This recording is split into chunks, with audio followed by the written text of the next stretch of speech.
Yeah, so I rented a car through a well-known website. Unbeknownst to me, man that who came from the company to pick me up demanded that I pay. How old were you and your brother when you separated? One day you decided to do what? And the reason I did that was to look for my brother. He was adopted by a Jewish family, and he ended up. How does that work? It's you give your DNA sample. Stars fall at my feet, keep me grounded as I reach higher than I see. Is there something there for me? Hey everyone, Thai Girl Gift in front of Joe. Hope all is well. How am I doing? I'm doing great, thank you. Gift is still visiting her family. She will be back tomorrow, but I am getting ready to go to lunch to meet up with some subscribers at zum Schnitzelwirtin, to the German restaurant I like to go to. So I made it to zum Schnitzelwirtin, meeting up with Kim and Nipa. Kind of a little surprised when I seen Kim. He's actually Korean born, but retired military officer. He's got a good story. So here's Kim. Hello. And his wife Nipa. And we are about ready to have lunch. What do you got there? The cordon bleu? Cordon bleu, yeah. Yeah, and I'm getting the my favorite, the chicken parmesan. And what do you get, Nipa? Spaghetti. Alrighty. Seafood, right? Seafood spaghetti. Looks a loy mak. Oh, yeah, it looks really good. There's my lunch, one of my favorites, chicken parmesan. Look at that baby. It is. My goodness.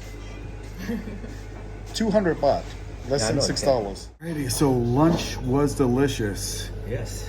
Kim, you guys know I only put out stories if they're pretty interesting. So Kim has a very, very interesting story. Actually born Korean, and then came to the United States. I'm gonna let him tell the rest of the story because it's really interesting. So Kim, you were telling me you were born in Korea, Yes. and then how did you come to the United States? I was in the orphanage. Spent 3 years in the orphanage with my brother. Got adopted by an American Presbyterian minister in Indiana, and I came to the States. And then when I acquired the language, about 6 or 7 months, English language, I notified my parents that I had a brother back there. Well, by the time they wrote back and tried to identify if we could adopt my brother, he was long gone, and he was placed in another family in America. How old were you and your brother when you separated? I was 7 and he was 4. 7 and 4. So then what happened? And then, I grew up in the Midwest, Indianapolis, Indiana. Went to high school. Got a scholarship to go to a university. At that time, my parents were putting my sister through school. So as a minister family, they didn't have that much money. And they told me that whatever I need to do to go through college, I was on my own. So I applied for a full academic scholarship. I got that. And then halfway through my schooling at the university, I lost the scholarship because I joined the fraternity. Had the partying too much time, so I lost that. And then one of my fraternity brothers was an ROTC scholarship recipient. So he told me that we need to go see the PMS and he could help us out.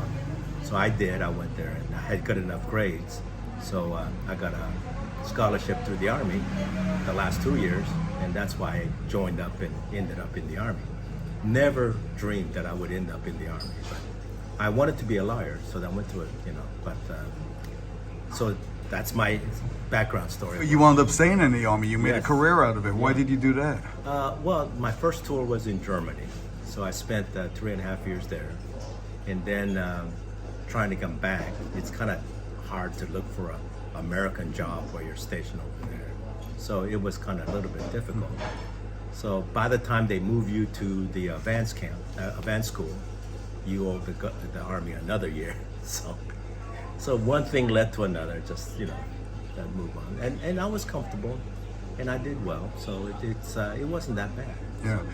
Life continued to go on, and then one day you decided to do what? I retired from the Army, and then I ended up working for Boeing aircraft as a military portion of the Boeing aircraft, military aircraft. and I ended up working for them for 4 years. And after that, I ended up with the Sikorsky aircraft, building helicopters. So. You met your brother again, right? Oh yeah, we put in a 23andMe DNA test. You did that. I did that, and the reason I did that was to look for my brother, and we got a hit, a match, DNA match, and but it took about 3 months, and my brother Bill, he did his 23andMe because his wife was pushing him to do that to find me, so he finally did, and then we ended up in so. We reconnected 3 years ago. 3 years ago. 3 years ago, and it was interesting because he was adopted by a Jewish family, and he ended up going through the Jewish educational systems and all that. And he still is a Jew, and then and we ended up, and so it was very, very interesting. And then last March. We spent 10 days in Hawaii with his family and my family trying to reconnect, and so it's been very, very interesting trying to get to know each other. So tell me about that. What is it called? 23 and what? 23andMe. How does that work? It's you give your DNA sample and you mail it off, and then they give you the report back, and you log on to the 23andMe web server, and they give you all kinds of information. They give you a genetic propensity, like if you have some kind of a gene markers that could identify you for, like lung cancer or, prostate cancer or something like that. And they give you the warning that what the probability is that you're going to get that or something. And so you could react and plan for that. Mm-hmm. So how much did that test? It was $98. $98. It's just something you put in a mail, and that's it. And you weren't worried about your privacy being invaded or anything like that? They don't ask you all those... Okay. Well, they do afterwards when you get the report. And if you want to have a follow-up on different medical biomarkers, you could sign up for it, then you're going to pay a little bit more money. Okay. But, it's a business. So, right. So it starts, and then they tell you what possibilities there are, and then if you're interested in finding out about those possibilities, then you have to pay for that as well. Absolutely. Ah, okay. Yeah. So, but it's been a nice experience going through 23andMe.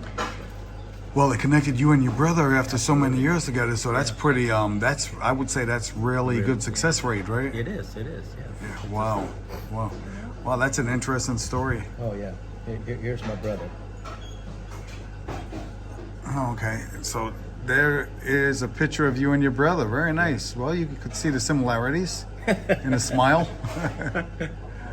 Very nice. Yeah, he's a wonderful guy. Yeah. Okay, so now you have a Thai wife. Yes. You've been married 3 years now? No, 1 year. 1 year now. Been together 3 years. 3 years. Okay. And now you plan on coming to Thailand and retire? Yeah, that's the reason I reached out to you, because I want to settle down in the Waihin area, and I knew that you built your house. I've been following you for 2 years on YouTube, you and Gif, and I feel like we're brothers. I already know you and exactly what's going on with your family, so I really appreciate that. And your YouTube videos motivated me to reach out to you and to get your advice what my path should be. Yeah. So, well, everyone's experience is going to be different. Everyone's path is going to be different. I can only tell you what my experience is, but then you have to make those other decisions on your own. But Wish Gift was here to meet you guys. But unfortunately, she's with her family. So maybe the next time you leave in Thailand and then you're coming back, you're hoping to retire next year? Yeah. At the end of next year. The end of next year. So you'll be in a Hoi Hin area anyway, if that's where you plan on retiring? Yeah. Okay. Hopefully. Let me ask you another. When we were talking, off camera. Yeah. You said you just came from Phuket. Yeah. And you told me about a little scam to look for. Yeah. What happened? Yeah, so I rented a car through a well-known website, and through my credit card, and I thought the credit card would take care of the rental thing. Unbeknownst to me, he was only a broker, and then the local vendors, went through him, and found out through him that I owe 13,000 baht for the duration for the rental car. However, the man that who came from the company to pick me up demanded that I pay 18,000 baht. And immediately my alarm bells went off, and I thought he was trying to scam me. And I said, well, why can't I just charge him? He says, no. He said, you gotta pay cash. I said, well, you know, I don't carry $18,000. I just landed at Phuket airport. I don't have that kind of money. 18,000 baht, yeah. Yeah, 1,000 baht. I don't have that kind of money. I said, you know, you either charge it on the credit card, or I just can't afford to, you know. Right.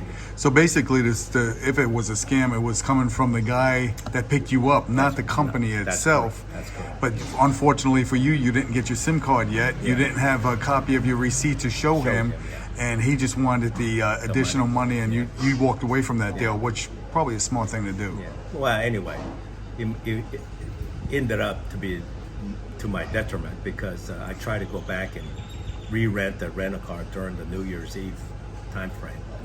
No rent-a-car to be had for 2 weeks throughout the duration that I was going to be there. So we ended up using a lot of the local buses, the pink bus and the blue bus. We're very familiar with the routes. So if anybody have any questions about the pink bus and the blue bus, put it in the comment section and you can answer the I will comments. answer. There you go.